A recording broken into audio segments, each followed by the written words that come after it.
युद्ध से होने वाली अनर्थ परंपरा के वर्णन का खुद अर्जुन पर कैसा असर पड़ा, इसको आगे के श्लोक में बताते हैं। अहो बत महत् पापम कर्तुम व्यवसिता वयम यद्रा च सुख लोभेन हंतुम सवजन मुत्ता। ये दुर्योधन आदि दुष्ट हैं, इनकी धर्म पर दृष्टि नहीं है, इन पर लोभ सवार हो गया है, इसलिए ये युद्ध के लिए तैयार हो जाएं तो कोई आश्चर्य की बात नहीं। परंतु हम लोग तो धर्म अधर्म को, कर्तव्य अकर्तव्य को, पुण्य पाप को जानने वाले हैं। ऐसे जानकार होते हुए भी अनजान मनुष्यों की तरह हम लोगों ने बड़ा भारी पाप करने का निश्चय विचार कर लिया है।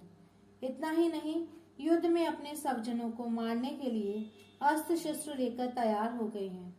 ये हम लोगों के लिए बड़े भारी आश्चर्य की और खेद की बात है, अर्थात सर्वथा अनुचित बात है। हमारी जो जानकारी है, हमने जो शास्त्रों से सुना है, गुरुजनों से शिक्षा पाई है, अपने जीवन को सुधारने का विचार किया है, उन सब का अनादर करके आज हमने युद्ध रूपी पाप करने के लिए विचार कर लिया है।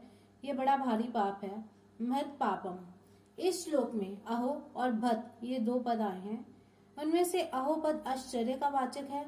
आश्चर्य यही है कि युद्ध से होने वाली अनर्थ परंपरा को जानते हुए भी हम लोगों ने युद्ध रूपी बड़ा भारी पाप करने का पक्का निश्चय कर लिया है।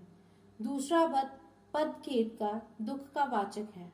दुख यही है कि थोड़े दिन रहने वाले राज्य और सुख के लोभ में आकर हम अपने कुटुंबियों को मारने के लिए तैयार हो गए हैं। पाप करने का निश्चय करने में और स्वजनों को मारने के लिए तैयार होने में केवल राज्य का और सुख का लोभ ही कारण है। तात्पर्य है कि अगर युद्ध में हमारी विजय हो जाएगी तो हमें राज्य वैभव मिल जाएगा, हमारा आदर सत्कार होगा, हमारी महत्ता बढ़ी जाएगी, पूरे राज्य पर हमारा प्रभाव रहेगा, सब जगह हमारा हुक्म चलेगा, हमारे पास धन होने से हम मन चाही भोग सामग्री जुटा लेंगे, फिर खूब आराम करेंगे, सुख भोगेंगे। इस तरह हमारे पर राज्य और सुख का लोभ छा गया है, जो हमारे जैसे मनुष्यों के लिए सर्वथा अनुचित है। इस श्लोक में अर्जुन ये कहना चाहते हैं कि अपने सद्विचारों का, अपनी जानकारी का आदर करने से ही शास्त्र, गुरुजन आदि की आज्ञा मानी जा सकती है। परंतु जो मनुष्य अपने सद्विचारों का निरादर करता है, वह शास्त्रों की, गुरुजनों की और सिद्धांतों की अच्छी अच्छी बातों को सुनकर भी उन्हें धारण नहीं कर सकता। अपने सद्विचारों का बार बार निरादर, तिरस्कार करने से सद्विचारों की सृष्टि बंद हो जाती है। फिर मनुष्यों को दुर्गुण दुराचार से रोकने वाला है ही कौन। ऐसे ही हम भी अपनी जानकारी का आदर नहीं करेंगे तो फिर हमें अनर्थ परंपरा से कौन रोक सकता है, अर्थात कोई नहीं रोक सकता। यहाँ अर्जुन की दृष्टि युद्ध रूपी क्रिया की तरफ है। वे युद्ध रूपी क्रिया को दोषी मानकर उससे हटना चाहते हैं, परंतु वास्तव में दोष क्या है, इस तरफ अर्जुन की दृष्टि नहीं है। युद्ध में कौटुंबिक मोह, स्वार्थ भाव, कामना ही दोष है, पर इधर दृष्टि न जाने के कारण अर्जुन यहाँ आश्चर्य और खेद प्रकट कर रहे हैं, जो कि वास्तव में किसी भी विचारशील, धर्मात्मा, शूरवीर क्षत्रिय के लिए उचित नहीं है।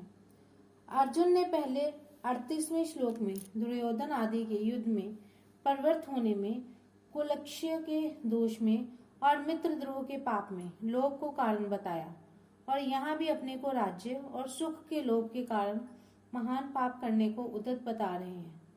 इससे सिद्ध होता है कि अर्जुन पाप के होने में लोभ को हेतु मानते हैं। फिर भी आगे तीसरे अध्याय के 36वें श्लोक में अर्जुन ने मनुष्य ना चाहता हुआ भी पाप का आश्रम क्यों कर बैठता है, ऐसा प्रश्न क्यों किया। इसका समाधान है कि यहाँ तो कौटुंबिक मोह के कारण अर्जुन युद्ध से निवृत्त होने को धर्म और युद्ध में प्रवृत्त होने को अधर्म मान रहे हैं, अर्थात उनके शरीर आदि को लेकर केवल लौकिक दृष्टि है, इसलिए वे युद्ध में स्वजनों को मारने में लोभ को हेतु मान रहे हैं। परंतु आगे गीता का उपदेश सुनते सुनते उनमें अपने श्रेय कल्याण की इच्छा जागृत हो गई, इसलिए वे कर्तव्य को छोड़कर ना करने योग्य काम में प्रवृत्त होने में कौन कारण है, ऐसा पूछते हैं। अर्थात वहां अर्जुन कर्तव्य की दृष्टि से, साधक की दृष्टि से पूछते हैं।